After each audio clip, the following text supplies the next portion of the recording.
afternoon. It is 12:01 here, so it is now afternoon. But wherever you are in the world, morning, afternoon, evening, thank you for joining us. I am really excited because I don't have to do all the work today. Um, uh, Billy Hoekman, many of you know him from pet food industry. Asked if he could do a presentation on how he feeds his dog, and I'm so excited because I'm so jealous when I see his photos of his dog food bowls and the prep, and anything we can glean from that is good stuff. And for those of you who don't know, Billy is now working for Green Juju, and we love their products. The biggest problem we have is sometimes they're on back order and we can't get them from the distributor because we sell out really fast. That should be better soon. It looks like it's being delivered this week, but then our distributor, they had a COVID outbreak, so deliveries has been really, really patchy. So, that's kind of the story of the world right now. So Billy, thanks for wanting to do this. I'm excited. Oh, absolutely. It's my pleasure. I think it'll be a fun concept. I think it'll kind of be a different concept that people are used to. And what I'd like to do is to say, this is how I feed my dog, and you don't have to do it exactly like that. What I like is anyone can glean something from it, right? And we can all learn, something in regards to that. I mean, you don't have to take beautiful pictures to make your dog's food really good. No, but it's fun sometimes. It is. I joke with Kelly, my boss, and those are the only pictures that I take with an actual camera, are the pictures of my dog's food. So everything else is my phone. So that will tell you how much I like feeding my dog. So I'm a huge nerd. I'm pretty sure your dog likes eating, so. Yes. So, do you want me to share my screen here? Yeah, sure. Okay, great. Yeah, I think you've got a slide in there that talks a little bit more about who you are and what you do. There may be one or two people that don't know who you are. Sure. Okay, cool. So we are good to go on this. So, and then obviously, Judy, feel free if you have any questions or you think there's some relevant questions. I'm not looking at who's on this or whatever. Yeah, my phone for some reason is not giving me the comment. Maybe if I open it up. There they are. Okay. Okay, cool. So if you see good questions, or if you have any questions, obviously, let me know, because questions are amazing. So this presentation is called How I Feed My Dog. I am Billy Hoekman, the Vice President of Nutrition Communication from a company called Green Juju. We make a lot of amazing products, which obviously you'll see throughout this presentation. We have more coming up this year that I think are going to be incredible as well. So be excited about that. Really happy I've known Judy for a long time here. So, and eventually, her husband's going to build me a house. So, it's one of the things that I've never forgotten. So, well, he'll design it. I don't yes. think you want him to build it. It might not stand up, but he can design really well. Yes, yes, there you go. I'm the same way. Not good with, I'm famous in my house for hiring people to do things when it comes to hanging pictures and etc. So he hangs pictures well. He can do that. Okay. So a little bit about me. Green Juju is a very small company, which is one of the reasons I wanted to work there. It's just me and Kelly Marion, who is the founder of Green Juju. So we both do a lot of everything. So working with farmers, product formulation and development is my favorite part of the job. We do marketing. Obviously, I do science education and things like this. I attend AFCO meetings with people like Judy Morgan. And in the past year, I've had the opportunity to be on the board of directors for a few organizations, some of which we'll talk about today in this actual presentation. And so I've been in this pet food industry for, I think, about 12 years-ish. And so it's been, a really fun journey for me. And I really just, it always goes back to nutrition and just nerding out and how I feed my own dog, and how we at Green Juju can help people get better health outcomes. So that's my hope for this presentation. And I currently live in the wonderful place called Lancaster, Pennsylvania, with my wife, 9-month-old daughter, and the new dog we'll talk about, Huckleberry, once we go into that. So that's just a little bit about me in regards to that.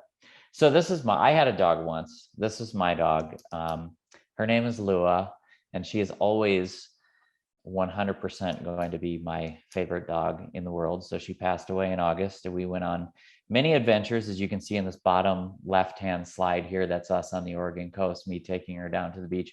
That was a very dangerous trek, by the way, to get her down there. So I don't know if I'd recommend that. Along with her best friend Bella in the right-hand side here, and they were lifelong friends. And I think a lot of people watching this can be, will have multiple dogs in their life, but I think they can all sort of relate to that one, soul dog or your dog. She was actually my first dog. I never had a dog growing up, was afraid of dogs.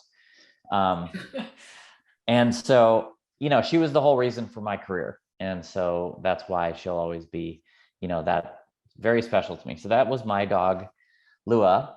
So this is my daughter's dog. So that's what I like to say. The 9-month-old daughter. Yes. So this is Maple's dog, Huckleberry, and Huckleberry we were lucky enough to get a 3rd-generation raw-fed French bulldog. So you can see he has a little bit longer snout for that reason. He has got, and that's the kind of thing we were looking for in terms of doing that.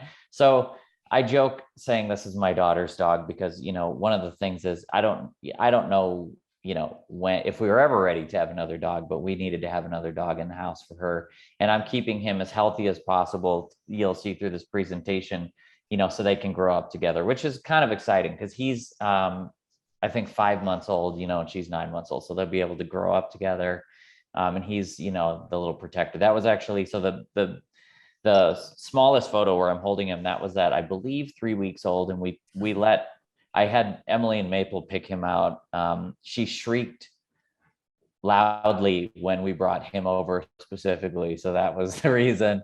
And also we thought he was more mellow than the other puppies. And I can tell you, he is not mellow at all. So it just kind of depends on that, but he's a very good dog. So this is our, and hopefully, the internet is being a little weird, but hopefully that, so this is our family's dog. So this is the dog I'm specifically talking about feeding. And it's interesting to me because different dogs get fed different things through different life stages. So how I fed Lua was completely different, based on my knowledge, availability, based on, her age in the end, totally different story. So I'm excited to go into this and, keep that in mind. Your dog may need slightly different things if they're a senior or a middle-aged healthy dog or dealing with a chronic health issue, whatever it might be. But Huckleberry, and I will say this, I work at a co-working space and he is right here in a chair. So he is here with us and he's currently sleeping. So I kind of threw him under the bus when I said he wasn't chill because he's being very chill right now. So that's good. So what we'll go over. So we're going to go over something that's a little bit different, I think, than you see in the educational space when it comes to raw food. And that's this a whole animal, whole food concept, which will make up the majority of the diet. So just the concept, in general, we'll go over the base diet. So the whole food and base diet. Obviously, when you're looking at a base diet, most of those are going to be made up of animal products. So those are where we're actually counting the calories.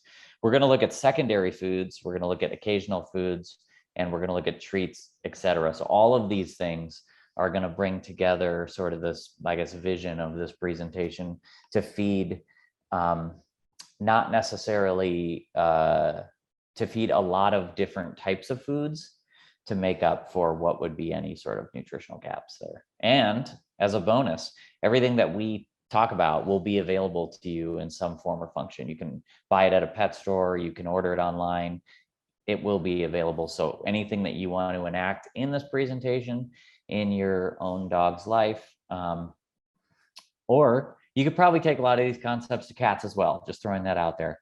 We're doing specifically dogs here because I don't own a cat, but cats own people anyway, but I don't have a cat that owns me, I should say. I have a dog I'm in charge of currently. So that I think we'll be able to glean some of that as well.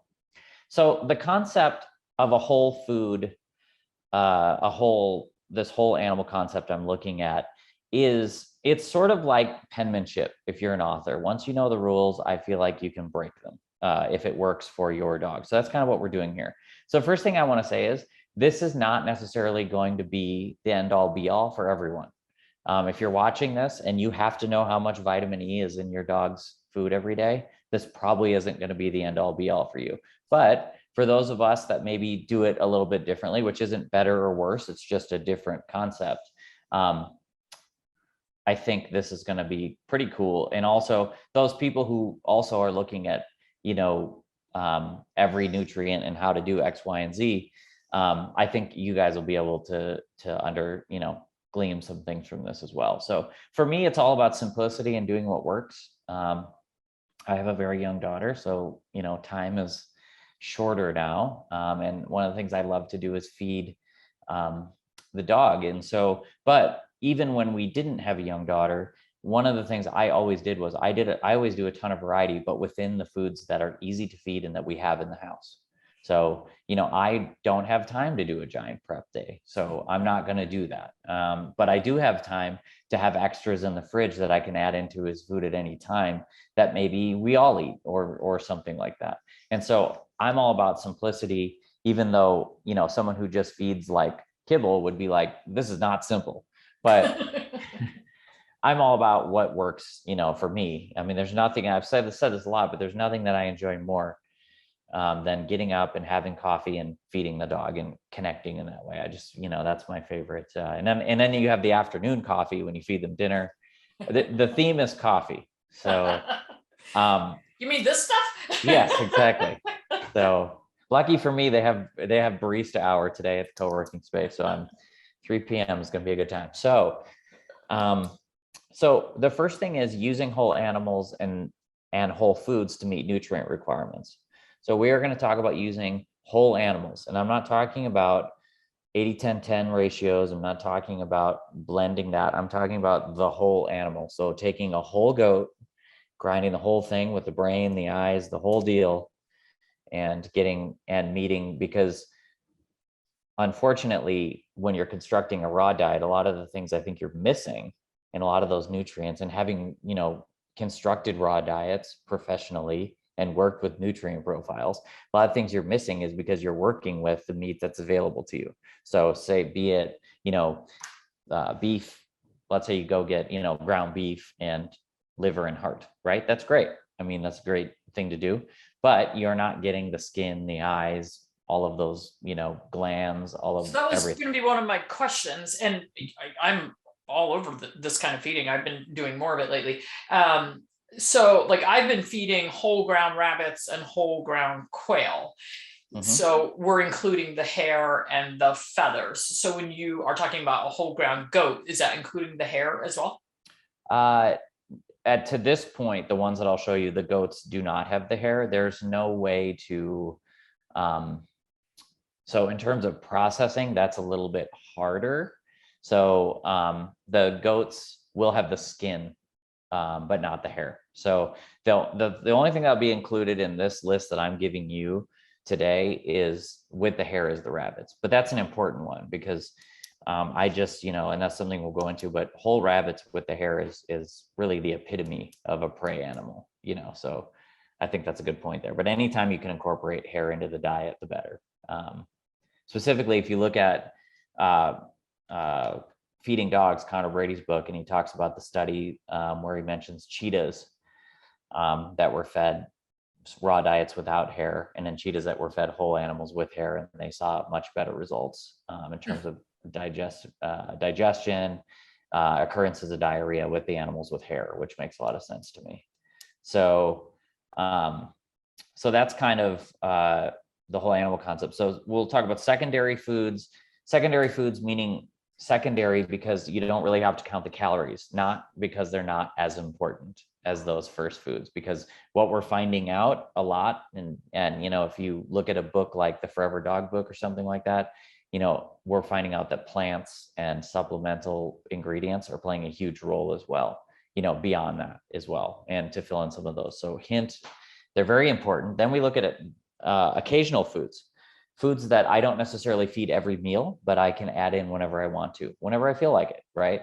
And I think that those are very important as well for variety, um, and everything else, because everything matters. So I think a lot of times treats fall by the wayside, but let's make sure that our treats are, you know, amazing when it comes to nutrition as well. And I put a picture of a scale there because this is going to be the easiest way for you to mimic anything I'm trying to do. Because, you know, you can go buy your $5 scale on Amazon.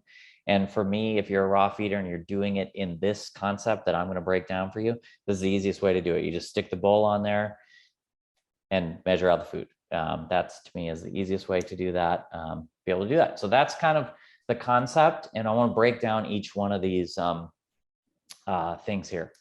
So I was thinking about what picture to put on, and I put the picture of that fish's tail because I didn't want to put a picture of a very cute rabbit. Thought that might creep people out, but I am awkward enough to bring it up. So, so going back to that whole food concept, these are actually 3 blends that are available for a company that's local to me that both I and Kelly Marion, the owner of Green Juju, are actually on the board of directors over there.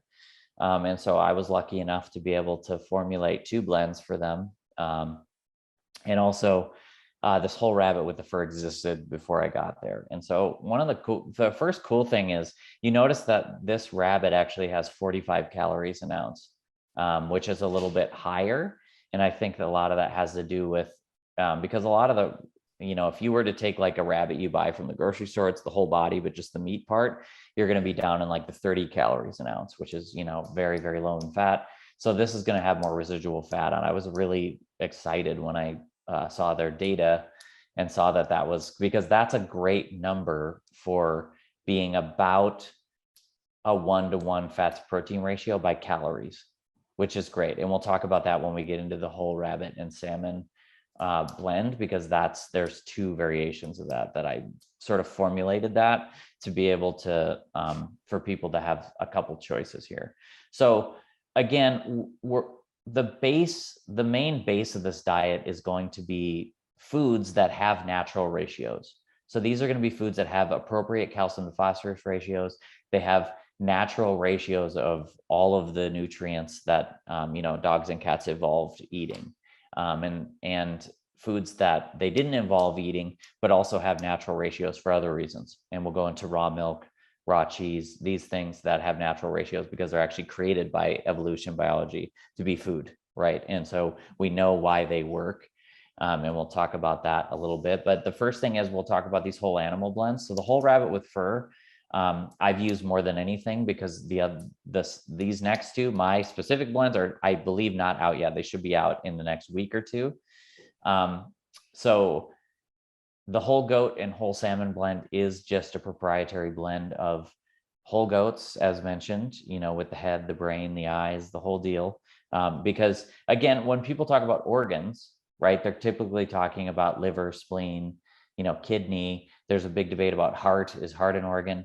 You know, but I always fall on that organs are any grouping of cells that perform a function. So your skin is an organ. Your, you know, all of these things that we're typically missing are going to be in this food, right? And so this is not necessarily a recipe we put together to say it's going to have this much manganese and this much. So we're hoping to also get those things from some of the other things we're mentioning feeding as well. So, and then the whole rabbit and salmon is also just a proprietary blend of whole rabbits with the fur again, and then also whole salmon. So the whole salmon is obviously the whole fish, and that salmon, and there I pretty much put that in because I wanted to not only up that omega-3 content, but I also wanted to up the fat soluble, because all meat, you know, one of the reasons we don't just feed a whole rabbit is because all meat is not raised in the wild, right? There are things that we need to add to it to get it, I think, closer back to what that was. And so that is why, I wanted to get that whole salmon in there. So if you notice on the bottom here, all of those, the whole rabbit is currently available, and the other two will be available in a week or two at bjsrawpetfood.com. And I will say, I did formulate the whole rabbit and salmon to give people, so it's 2 blends, 3 options. So the whole goat and salmon is actually a 1-to-1 fat to protein ratio by weight. So there you're going to get, if it was, I believe it's like 15, by, if you're doing like the as fed, it's like 15% protein, 16% fat. So by weight, it's very similar to some of the higher calorie diets that you see in terms of the pre-made raw. Now, the whole rabbit with salmon, you have 2 options. Either it's a lower fat variety, which is going to be 37 calories an ounce, or if you add 1/4 of a teaspoon of any of your favorite fat per ounce, you'll get it up to 47 calories an ounce, and that will be a 1-to-1 fat to protein ratio by weight. So that's the low end of what I like to feed. So basically you're getting the same amount of calories from fat and protein. And obviously with the goat and salmon, you're getting more calories from fat than you are protein. So it's 3 options, 2 blends, low fat, 1-to-1 by calories and 1-to-1 by weight. So that was very exciting to be able to give everyone an option there. So I have a couple questions that are on here. They want to know where the salmon is being sourced from. The salmon is being sourced in Alaska, and it is wild caught. Cool. And then somebody else says you need to make one using a whitefish like sardine, anchovy, mackerel, whatever, for those with salmon sensitivities. Well, those people could just get the rabbit and then they could add their own, or add their own sardines. There you go. The problem is sometimes, and one of the reasons that we actually went with salmon was availability.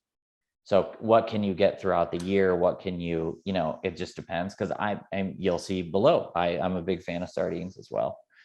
So, so basically, so I'll go through each one of these and I'll tell you how I use these. So these other whole foods are going to be as complete really as whole animals. And some of them are whole animals. I don't know really why I didn't put the sardines in the whole animal category, because they are an entire animal.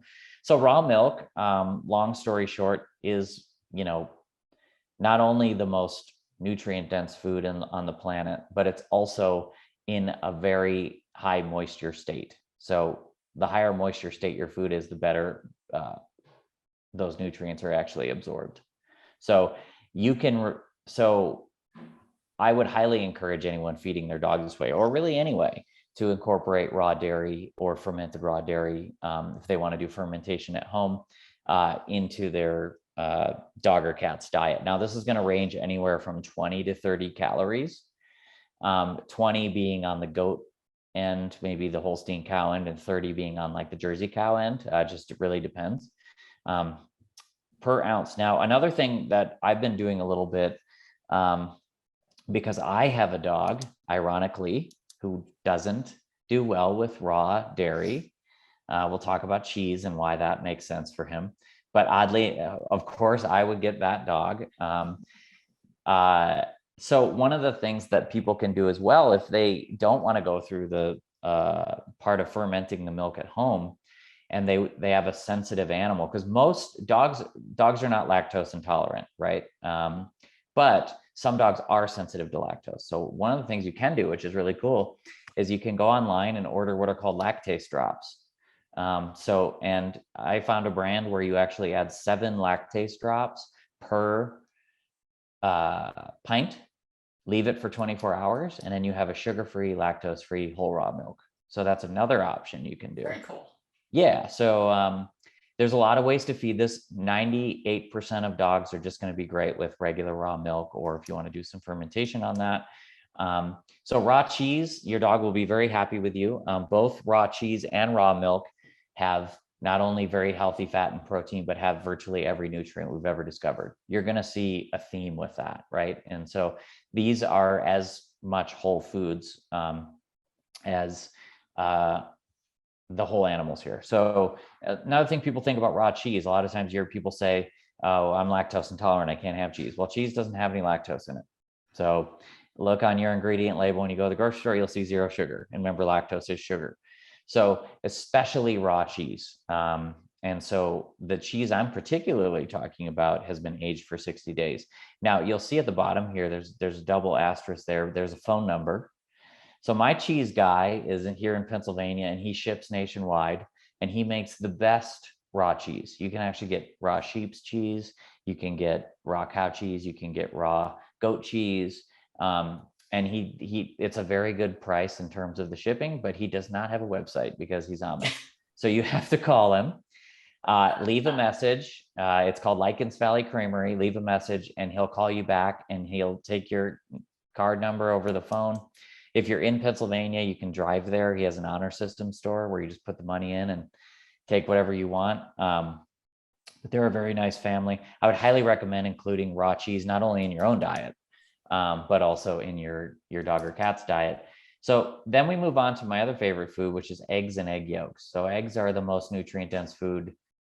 I mean, when it comes to reproductive foods in general, raw milk, eggs, these foods are going to be more nutrient dense. They're going to have basically everything that's needed to create life, virtually every nutrient. Eggs are pretty much the healthiest thing that the average person can get their hands on in terms of nutrition on a daily basis. Obviously, we're looking here for pasture-raised eggs from chickens who happily eat grass and bugs, because the vitamin and mineral content is going to go way up. So some dogs do have sensitivity to egg whites. So the yolk is the most important part. So if you're feeding the yolk, it's 55 calories. And if you're feeding the eggs themselves, it's about 70 calories. And if you're feeding the yolk, like I do for my specific dog, you are going to add 0.11 grams, if you want to, of the shell, of shell powder. So I'm in a situation where I buy great commercial eggs, but commercial eggs are washed in things I don't want to feed to my dog. So I just bought some really well-sourced eggshell powder, and I am nerdy enough to put my gram scale out and 0.11 grams per whatever. But also, if you just want to throw these in occasionally, it's not really going to, especially if it's just the yolk, the calcium phosphorus is not really going to get screwed up too much. So when are you getting chickens? It's funny. I live in a very agricultural town, and you can't have them in the city here. What? We also have a very... When we lived in New Jersey, we were told that too, and we still had 7 chickens in our backyard. Well, we also have a very small backyard, so they don't take up much space. That's true. I will. The problem is we gotta homeowner problems. We gotta build up a new fence and etc. So, but that's a good question. Whenever Hugh designs our house and we build our house, then we will have chickens for sure. He designed this chicken coop. There's a few things we do a little differently, but it's huge because we designed it for 40 chickens and we're only up to 11. So they are living. More chickens are coming eventually. But one thing that I discovered that is, because the chickens go through a molt and really either decrease or stop laying for a couple of months in the winter when the days get real short.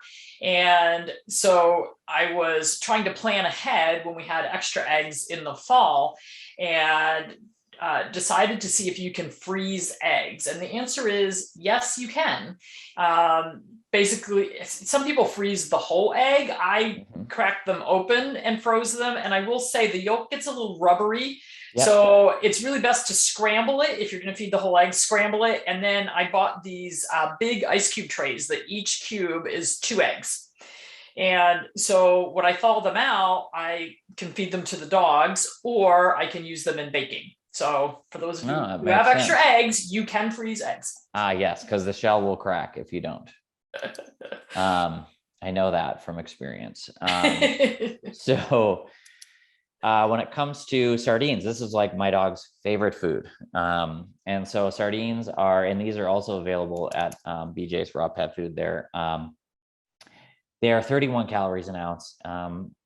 They are basically a complete food. So they're high in those wonderful fat soluble vitamins. They're high in all those water soluble vitamins. They're high in minerals. So this is another form of, you get the whole prey ratio because you're doing the whole animal. So you get the eyes, the brain, the liver, the whole deal. So a very, very healthy food. And one of the things I do want to talk about a little bit before I go into how to break these down just for diet in general is, I do want to talk a little bit about omega-3s. So, all of these foods are going to contain fats, obviously. So one of the things that you can sort of reference, if you look at Feeding Dogs, Connor Brady's book, he talks about the daily requirement being about 13.6 milligrams per pound of both EPA and DHA. That's basically the base requirement. So you can obviously go above that. And you're looking for any ratio that is going to be 5-to-1 or under. So 5 parts omega-6. You in humans and in some animal studies, you can go up to about as much as 9. But in that book, he talks about, the average wild prey being about 5-to-1. So 1 part omega-3 to 5 parts omega-6 and lower. So obviously animals that deal with inflammation are going to do better with a lower ratio, maybe 1 part omega-3 to 2 parts omega. Right. And isn't like a typical kibble diet, isn't that more like a ratio of 30-to-1? That's what AFCO's recommendation is. Yeah. Yeah, 30. Which 30, yeah, it's very inflammatory. It is crazy. And that comes from obviously cereal grains mostly and vegetable oil, which are the biggest grain. Vegetable oils are the biggest culprit in human nutrition or animal nutrition, but just generally. So factory farmed meat is going to be a lot higher in omega-6 as well. Yes. And somebody said, can puppies eat these whole foods? Yes. This is how Billy is feeding his puppy, who is 5 months old. Yep. Mm-hmm. Yep. Yeah, he was, and like I said, he went straight on to raw food immediately from weaning. So yeah, my guy is too. Yeah, exactly. So you have more than one dog though. I do, and I have a puppy that just about makes me crazy. But yeah, he's being fed all these whole foods. Yeah. So the one thing I want to say about omega-3s is it's good to you can supplement, and we'll talk about supplementation and sort of what I do in the secondary foods, but you want to build it through food in general. So like for instance, sardines are 603 milligrams of omega-3 per ounce. That's probably going to be your highest source of any food in nature. The other thing that people don't realize, which I think is a really unsung hero, is egg yolks. So there was a study, believed by the University of Minnesota, that showed that one yolk has 120 milligrams of DHA and 23 milligrams of EPA, which is 143 milligrams, which is a lot in those pasture-raised eggs. So that goes to those chickens that are eating grass and bugs. So it's all about building up the diet through feeding foods that have the correct ratios. And raw milk, raw cheese, all these things have omega-3s. So as long as you're feeding a low calorie diet, you're avoiding, or a low carb diet, you're avoiding these things that we were talking about that you shouldn't be feeding, the vegetable oils, the cereal grains, you're going to just fall within this ratio. But so what I'm trying to say is you don't have to go crazy. You don't have to be like, I have my puppy and I'm going to, supplement with, 2000 milligrams of omega-3, every meal. You can build it and work within this sort of paradigm of, this getting at least 13.6 milligrams per pound. Somebody asked, can you freeze this raw cheese? Yeah. Mm-hmm. So if they ordered a bunch, they could freeze it, which I wouldn't see why not. I mean, I've frozen cheese. It should stay for a while though, anyway, because it's actually aged 60 days because raw cheese has to legally be aged that long anyway. As long as you don't open it up, it should actually stay good in the packaging for a long time anyway. So how do I break this down? I don't feed by percentage of weight. You can figure out, you can go on the easiest way, in my opinion, to figure out how much to feed your dog is find a company you trust, look at their feeding data, and just break that down. So here's a good example. I give my dog 300 calories a meal.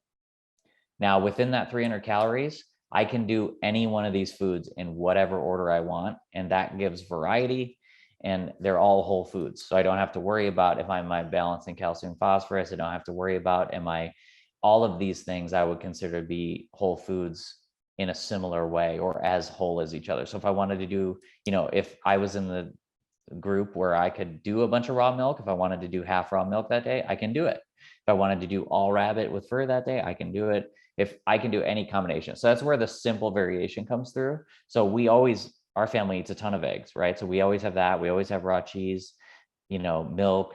I can have the sardines on hand. If we're already going to be eating those things, it's just easy to fit into that lifestyle. So that's part of the simplicity part of this. So that's the breakdown of how I do that. So that's where you have the scale out and you say, so if I was doing this, I'd be like, oh, I feel like doing an egg yolk. So I'll take 300, I'll just be like minus 55. And then let's say I wanted to do the rest as eggs, or I'm sorry, as whole rabbit with fur. Divide that number by 45 and it'll say like 5.5 ounces. Put it in and you're good to go. So sounds like a lot of math, but it's not. And once you get into it, I think it's fun. I was on a trip once and Emily, my wife, was like, she's like, how much do I do with this? I was like, oh no, that's the fun part. You get to figure it out, the math. And she's like, that's not the fun part. Just tell me how much to do. So depends on who you are. You can get into a routine as well. So, but this is, something. So we'll move on to these secondary foods. Secondary, because you don't have to count the calories, but they're as important. So one of the things we're finding out more through research now, one of the reasons I was really excited to join Green Juju, is because we're finding out how much these phytochemicals, these antioxidants, these different fiber profiles that you can get from plants are affecting the health of dogs and cats. And so that was really exciting for me. So obviously I am feeding our Green Juju blends, which is our Bailey's blend, our Just Greens, and our golden, why am I blanking on this? I'm the worst employee ever. And our golden blend as well.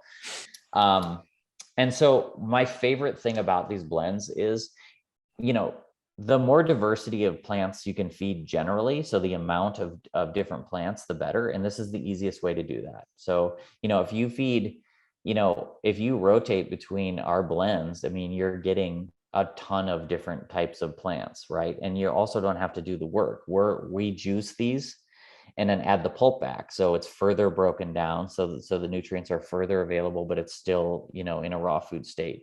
You're also getting some of the bone broth. You're also getting some of those coconut oil. So you're getting those healthy medium chain fatty acids, as well as some of the longer chain, very healthy acids like lauric acid, which I think is worth mentioning.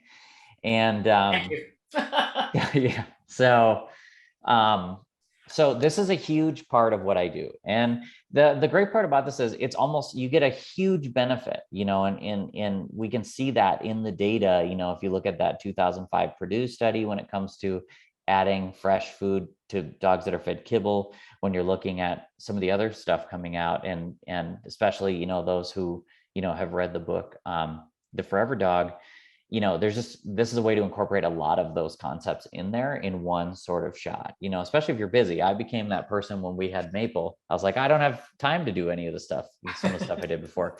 So I became that.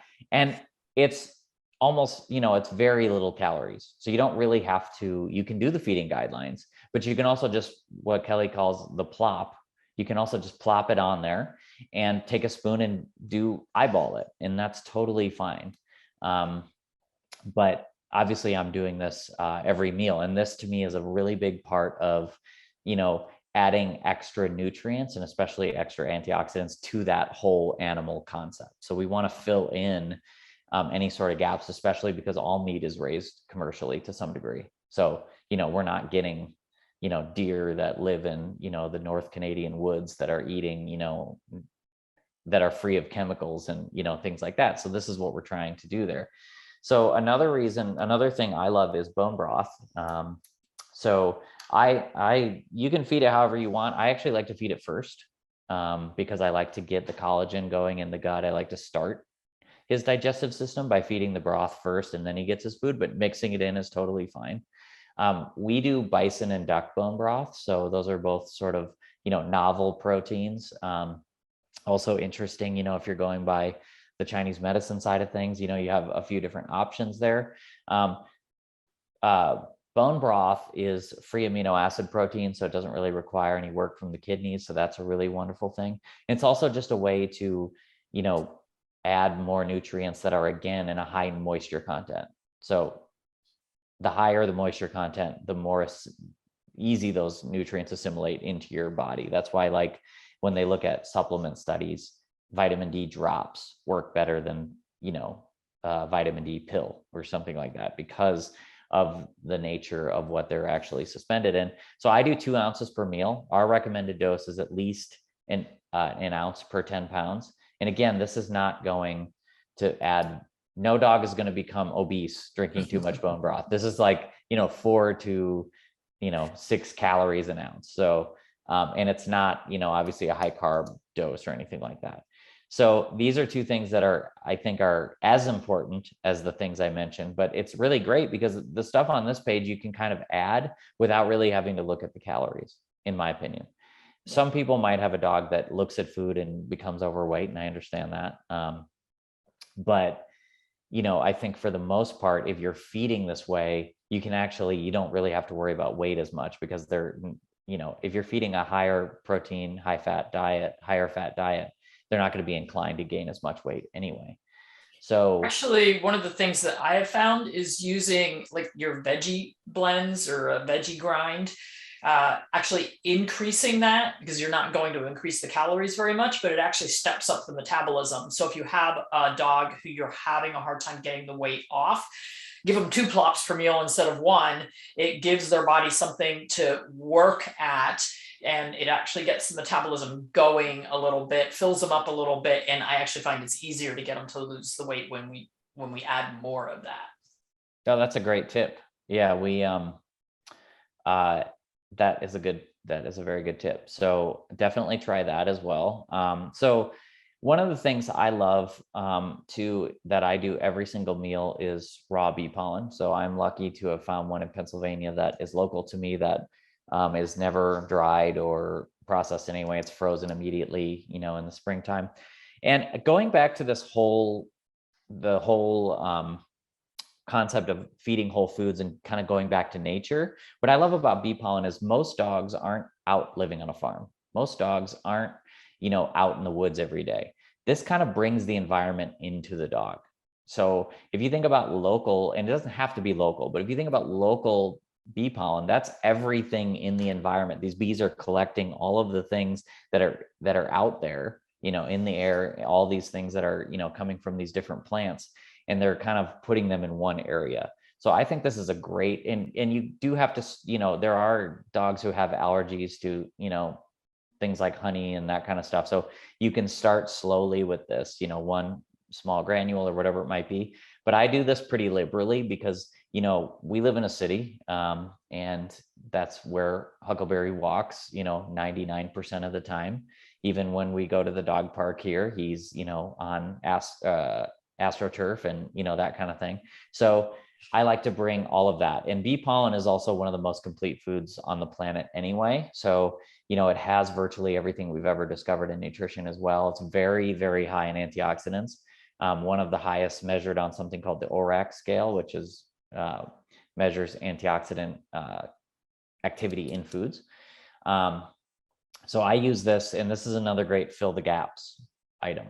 This is one of those things that's going to have small amounts of everything. And I like products that have small amounts of everything, because, I don't need to, that's what foods do. Foods typically don't have astronomical amounts of, any one thing, unless you're talking about like liver or something like that. And milk doesn't have astronomical amounts of anything. It has, a ton of nutrients in terms of diversity, but sort of an average amount of each one of those things. So that's kind of the whole foods that I use every single day. And nicely, obviously those green Juju blends are available at a store near you, or also online as well. And so is the bone broth there. So going into the supplements here, I'm going to go over a few things I use. I want to just gently increase that omega-3 content in what I'm doing. So I happen to use the fermented cod liver oil and concentrated butter oil soft gel from Green Pastures, that's going to give me about 205 milligrams per 2 soft gels. So that's just going to slightly increase that. But I also am looking to potentially get a little bit more vitamin A and D in there as well, and more vitamin K2 from that butter oil as well. So that's just the one I do. There's also, if you're not into the fermentation on that, there's also one brand called Rosita that makes a raw cod liver oil as well. Both of these are raw, so they could be in the food category to be able to do that. So that's one of those things that you were talking about with, meat, commercial meat, and factory farm meat would be the worst end of this. But even meat that, all animals besides cows are eating feed to some degree for the most part, right? Like your goats who are being milked are eating feed too. So that's going to increase the omega-6 content somewhat. So I think it's always good, but you don't have to do this, but this is something I include every day. You can also get, you don't have to do the soft gels. If you want to do more, if your dog needs more, getting the actual oil itself is a very good, good way to go there. So when we're talking about probiotics in food, so I use a probiotic every day, but that is I use a probiotic like I use any food that has probiotics. And we'll talk about that throughout this. So I'm using the Adored Beast Love Bugs one. And yes, that is, 14 billion per, 1/4 teaspoon, 15 billion per 1/4 teaspoon. But you'll see when I add some of these other foods, you're getting sometimes around that number as well, based on like a fermented food, or less than that, but more diversity. And you'll kind of see that, but this is just part of it. But I do believe it's good to get, because unless it's a soil-based product, you do need to re-inoculate with probiotics, because they don't just last, they don't just set up in the gut and last forever. So I do think it's good to get like a baseline going. So this is my baseline, and then I'm adding foods that contain a bunch of probiotics as well, in food form, to be able to do that. So I do think that's important. Some people might have, another brand. I have known Julianne Lee over there for a long time, and they're doing some really interesting stuff. And that kind of goes back into, I think in the supplement section that you want to use every day, this is where it will be, people will find what works for them. They might have a whole different list. They might have all this stuff, but it just depends on what are the things that are most important to me and work best for my dog. This is an example of what I think is going to work best for my dog. But again, I know, Judy, you have a bunch of great stuff available, and that might be stuff that is more important to people, right? And so it just depends. Yeah, I mean, my 4 dogs are not on the same supplements. It's 4 dogs fed different meals, different supplements based on what they need. So I say this all the time, there's no one size that fits all. I use a lot of the things that you use as well. But again, it just depends what I'm trying to accomplish with each individual dog. So exactly. So this is more for me to give you guys an example. And I do love the Adored Beast mushroom products. I think going back to what I'm trying to accomplish here in terms of not only bringing the nutrients we know to play, but also some of the ones we know less about. So if you're looking at like polysaccharide content, if you're looking at how some of these mushrooms react, I don't prescribe to be a mushroom expert, but I do know that I want them in my dog's diet, because of a lot. This is one of the most medicinal mushrooms are one of the most recommended things from the holistic vets that I know, just hands down. And so I really like these. I like to just put the tincture right into the bone broth. And then, he was a little bit picky at first, and I was like, of course he's going to be picky, but he's getting a little bit better, but that kind of hid that in the beginning. So I do like the mushrooms as well. And then, for me, my supplements, because I take some supplements as well, and I do the same thing. I take a probiotic, I eat fermented foods. I basically build my diet in a similar way for the most part. So I actually include every day 2 of the supplements I take, and I'll tell you why. So one of them is beef organs, because I don't take a multivitamin, I take organ meat, right? And so there's no harm in increasing, the vitamin E, the vitamin A, the vitamin D, the vitamin K2, all those things we're getting from organs, especially in this just smaller freeze-dried amount. So this happens to be here because it's something that I take. I take a lot more of it, and I just dosed it down to what his weight would be, right? And then it's just something I add on top. And then the interesting one is my other multivitamin is this lifeblood supplement, which is actually whole blood extract. And so you're getting a lot of the same nutrition, but in sort of a different, more bioavailable way, because it's essentially like whole grass-fed blood. But also, I do this for my dog, which I think is interesting, because one of the things people don't realize about raw milk is it has a very similar nutrition profile to blood, which makes sense. It's excreted from an animal, and it's, a similar consistency. And my dog doesn't do well with, I think he's actually one of the very rare lactose intolerant dogs. He just doesn't, I tried everything with this dog, with, lactase drops, the fermentation, with the whole deal, as you can imagine. And it just doesn't work for him as well. So I think for me, it's fun to add this lifeblood supplement, because he can get some of the same constituents that we don't talk about, some of the like immune boosting, specific proteins and that kind of thing that you'll find in both. And obviously these are available online, but that just goes to show you that, nutrition is for the whole family. So we all need to be, as good as we can. You can just ask my wife, who I annoy with it constantly. So those are my secondary foods, again, as important, but we're not counting calories there. These are my occasional foods. I've talked about this before with you, Dr. Judy, with this cocoa but just these are the things that we have a lot of cocoa on hand, because this is one of my daughter's favorite things, the raw coconut yogurt. She just goes nuts for it and is just the cutest thing in the world when she's eating it, side note. But yeah, I hope you get to meet her at some point soon. That's my goal. So with the occasional foods, these are foods that I tend to have in the refrigerator. These will be different for some people. Maybe you want them to be the same, maybe you don't. But these are things that I don't have to add every meal, but when I feel like it, I can add them, right? And these are just some examples. This might change a little bit based on what's in my fridge, but this is actually right now. So, and again, the only one you'd have to count calories for here is the cocoa if you wanted to. So I would say a tablespoon per meal, that's going to be 12 calories. If that's a lot to you, you can count them. If not, that's fine. I don't count that. But so this cocoa going back to my example about the probiotics, so that's going to be 15 billion probiotics per day. This cocoa is going to be 12 billion probiotics per tablespoon. So it's a lot of probiotics. So there you're already getting up into that almost 30 billion probiotics range. If you feel like you want to add this into your dog's diet, you're also getting all those wonderful fats and some protein, because this is the whole coconut meat part of it. Also, GT's is just a great company. Generally, they make both of these products. Fermented vegetables is another big one. You can, make those, you can find those.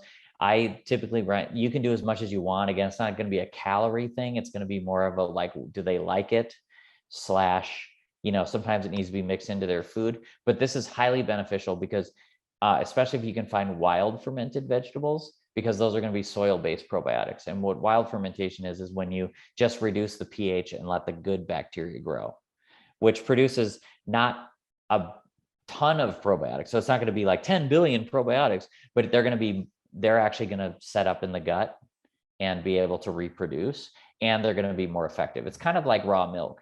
If you feed your dog raw milk, those probiotics are actually made to set up in the gut, so they're more effective. There's not that many comparative to a supplement, right? There might not even be a billion per ounce in actual raw milk, but those are going to set up better because they're made to do that. And it's the same thing with these soil-based probiotics.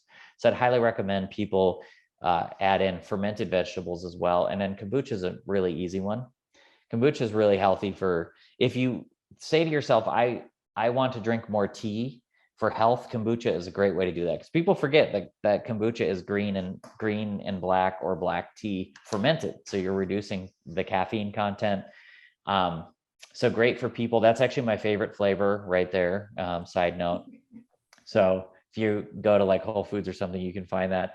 So doing like a teaspoon per meal is going to give you healthy yeast. It's going to give you, a bunch of probiotics that's going to, in this case, you have the antioxidants from tea. You also have, the antioxidants from all the berries that they put in there, and virtually no sugar because all those sugars are being eaten. So these are things that just give you a nice boost. Another big thing I add almost every meal is something like spirulina, other grasses, that you can find, wheatgrass, these very nutrient dense grasses. Spirulina is actually, people confuse this a lot. It's actually not an algae. It's actually a bacteria that acts like an algae. So this is why it's been shown to find vitamin K2, oddly, in some strains, because it's bacteria, but it acts similarly. So that's just my nerd thing about but it acts nutritionally, it's the same thing. So these are good because they're very low in calories, but very high in antioxidants, very high in beta carotene, very high in, a good dose of minerals there. And you can it's food, so you can do whatever you want. And I put the BioCult probiotic on here because it's an example of, again, what I incorporate from myself. This is the probiotic I take. It was developed partially by one of my nutritional heroes, Natasha Campbell McBride, and some other doctors. And this is the one I take. It's 2 billion probiotics per pill. And I just throw it in there when I want to. So if it's, I usually do the other probiotic in the morning. So if it's at night, I'm like, oh, I'll just do this one now. Or maybe I'll do fermented veggies, or maybe I'll do kombucha. But that's one of those things where probiotics don't have to be, not all probiotics have to be every day. They can be, you can rotate, you can do whatever you want with those, to be able to do that. So I put that in there for that reason. And also because that is, literally what I feed my dog. But so everything else, Green Juju makes the best treats. They're highly palatable. The ingredient panels are incredible. And this is all, I was there for the duck orange, but all the credit for these go to Kelly. Kelly is one of the best formulators in the industry, in my opinion. And, this concept of combining organ meat, which we know that the organ meats that we talk about in raw feeding. So, liver and heart, and I do consider heart to be an organ. Well, technically it is an organ. Well, it's not, it doesn't feed the same way as like spleen or kidney or something like that. It is higher in nutrients than other muscle meat. It is higher in minerals. It is higher in all these things. So we're combining, that with these antioxidant properties. So everything we've been talking about with all these plants. So you're adding the Green Juju blend because you want the high antioxidant content, you want the fiber, you want all of those, wonderful plant constituents that can, that are important to the diet. Treats are the same way. Don't neglect your treats, people. Don't just feed whatever. These are, each one of them holds an antioxidant color. So you have green, red, blue, orange, all of those are whole foods. So you're getting the same thing, but in treat form. I'm using like 1 million of these to train the dog. I am not a dog trainer. I don't profess to know anything about dog training, but I was very consistent with the potty training, and he's potty trained very well. So I was very proud of that. It was, for me, I was like, okay, I'm just going to every time he moves, I'm going to take him outside, when I brought him home. And you forget that puppies pee 400 times a day at the beginning. Yeah. And what I love most about these treat combinations is the TCVM properties on them.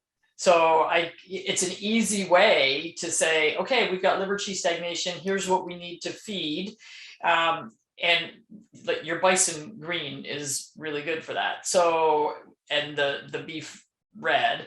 So, I look at them, and when I do a consultation and we have a TCVM diagnosis, it's like, okay, well, let's even incorporate our treats as part of the treatment and get something really healthy, but it's got those things in there to help, whether we're trying to build blood or move chi or what we're trying to do. So we can put together a whole blog on those if you'd like.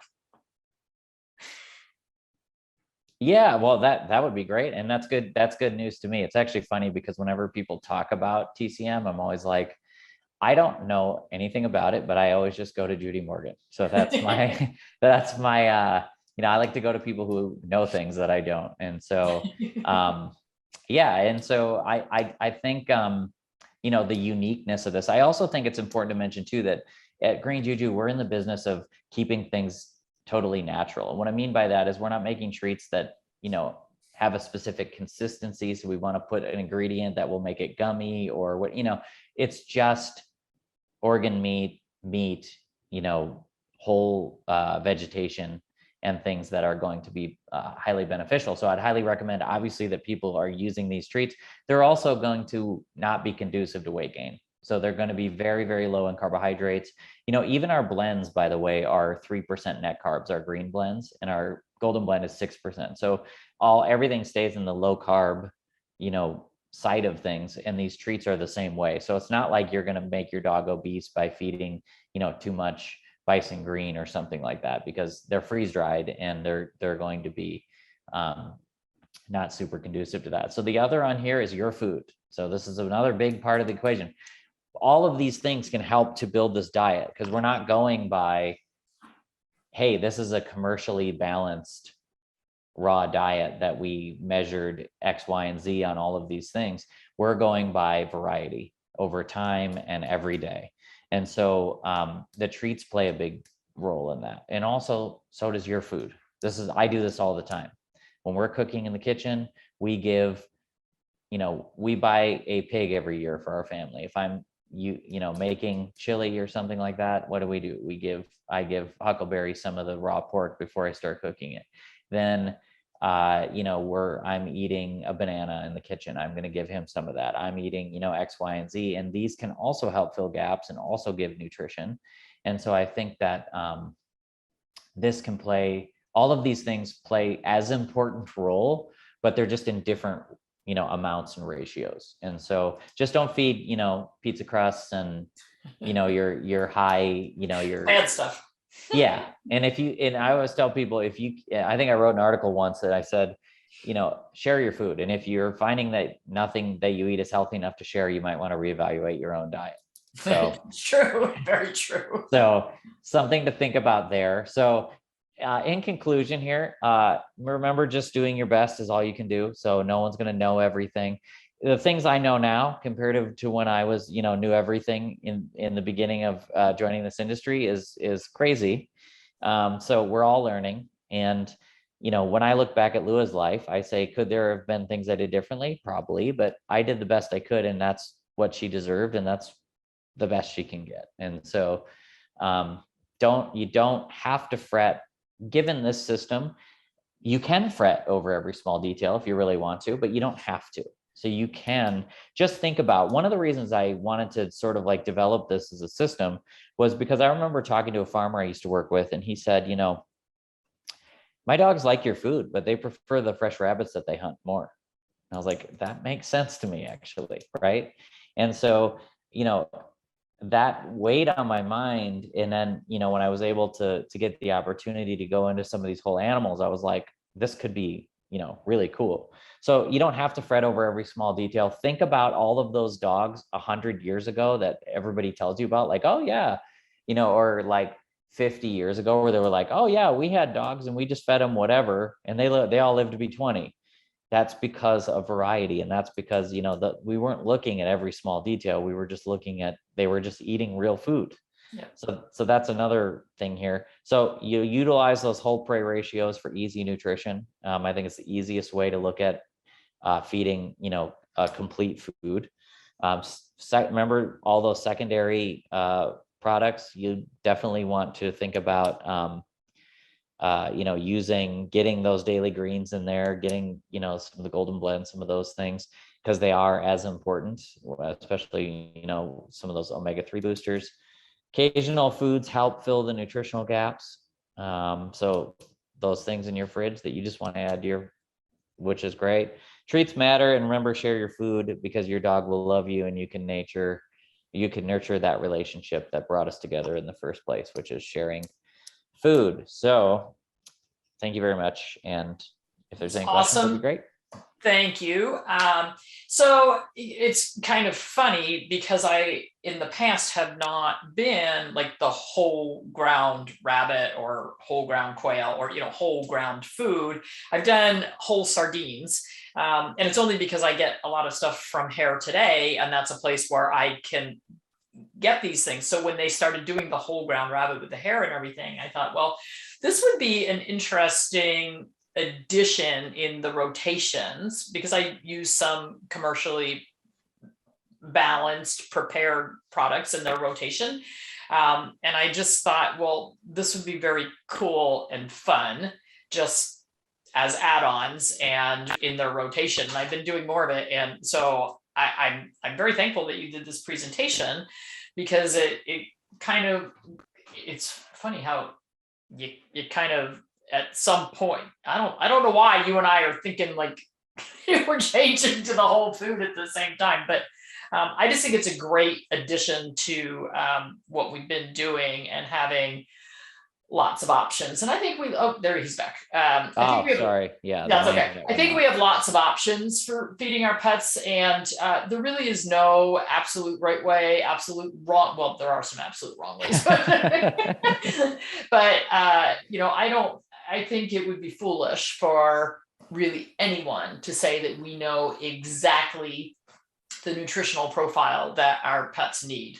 That we can decide with laboratory testing and numbers exactly everything that they need. And that's why the AFCO numbers change occasionally because they do new research and they go, oh, well, maybe we were wrong. Yeah, maybe.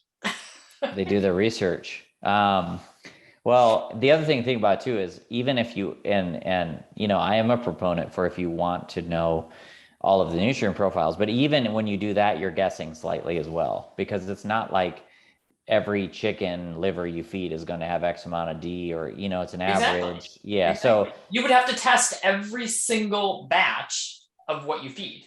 And even then you still might not know, because send that to 2 different labs and you'll get 2 different results. So you can get an idea, which is more than, if you want to do that, but it's important to mention that it's just impossible. And having, worked in a commercial setting with testing foods and doing these things, I know that to be true just because, I've done that before. And so it depends on, and the one of the things I bring up a lot too is I was at a nutrition conference where they sent the same food to several different labs and got completely different results. So, it's one of those things where we're all guessing to some degree. So why not go back to nature?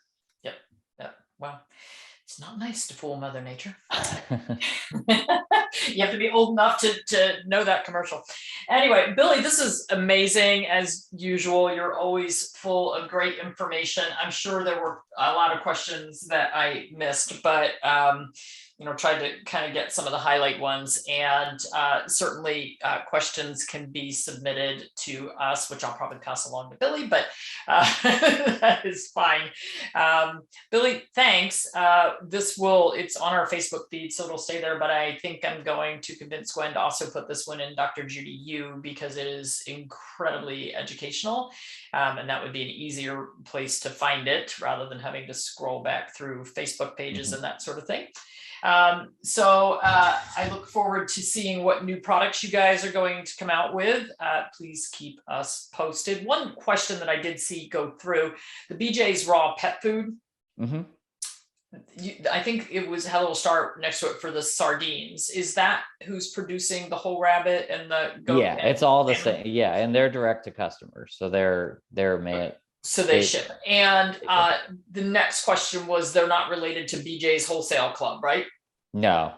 Yeah, I didn't think so. Or BJ's restaurant either. They're not related to either of those things. So the guy who runs its name is Chris. So I'm not, but they're, like I said, like I know me and Kelly were both excited to join the board over there, and it's a fun outlet as well. And I will add too that my blends will be available, but they also do whole blends they do lamb, they do beef, the whole cow. They do, that's primarily what they do there. So it's an interesting difference if you're looking for something like that. They got serious grinders then. Yes. So those are the expensive gardeners. Okay. All right, Billy, thanks so much. Stay in touch. We're actually going to be up that way probably April-ish. Oh, We're that'd be gonna go to Monkey's house to do some filming. So we'll have to get together. yeah, you're not that far from me. So let's Okay. make it happen. All right. Cool. All right, give Maple a hug from all of us. I will do that. Have a good rest of the day. You too. Bye-bye.